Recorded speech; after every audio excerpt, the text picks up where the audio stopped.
جی جس طرح آپ نے ہمیں ہمارے آباء و اجداد کا بتایا، انٹروڈکشن کروایا، اب انہی کے آگے جو شاگرد ہیں، شاگرد خاص بابا درویش باجی، ان کے بڑے ولی کامل ہیں، ان کے حوالے سے آپ کو ان کی کرامات اور دینی حوالے سے خدمات بتائیں آپ۔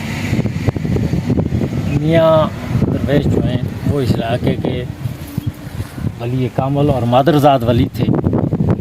ان کے بارے میں مختلف قسم کی روایات جو سینہ بسینہ چلی آ رہی ہیں۔ ایک تو یہ ہے کہ جیمز ایبٹ جب شوگراں میں وہ مترجم کے ذریعے بات کر رہا تھا، لوگوں کے مسائل سن رہا تھا، تو محترم باجی نے بغیر کسی مترجم کے بلا واسطہ انگریزی زبان میں اسے اپنے مسائل سے آگاہ کیا، جس کے صلے میں اس نے خوش ہو کر یہ شوگراں کی روڈ جو ہے وہ باجی صاحب کو دی۔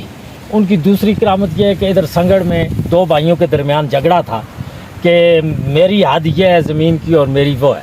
آخر انہوں میں فیصلہ ہوا کہ اس کا فیصلہ باجی درویش کریں گے۔ باجی درویش رات کو وہاں جا کر آرام کیا اور انہوں نے کہا کہ صبح اس کا فیصلہ کروں گا۔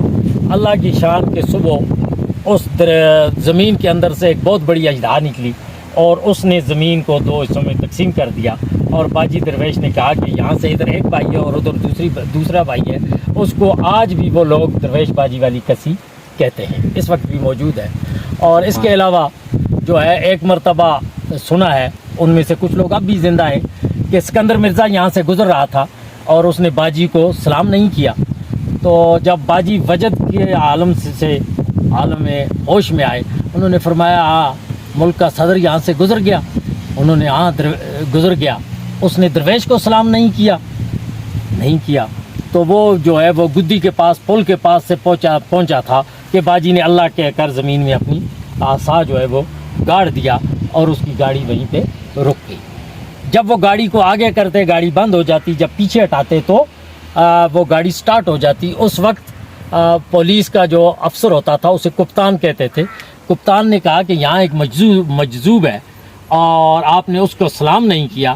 جب وہ واپس آیا تو باجی نے وجد کے عالم میں کہا کہ ایوب کی کمان سخت۔ لوگوں نے سمجھا کہ ان میں کچھ لوگ اب بھی زندہ ہیں، لوگوں نے سمجھا کہ یہ سردار ایوب گنول والے، اور کچھ عرصے کے بعد جنرل محمد ایوب خان فیلڈ مارشل نے سکندر مرزا کی حکومت کا تختہ الٹ دیا اور خود وہ ملک کے صدر بن گئے۔ تو لوگوں کی سمجھ میں آیا کہ بابا کا اشارہ اس ایوب کی طرف نہیں تھا، بابا کا اشارہ اس صدر ایوب خان کی طرف تھا۔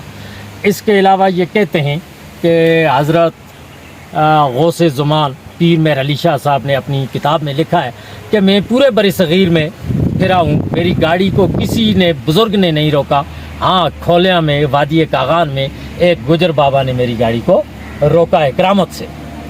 تو ان کی یہ کرامات ہیں۔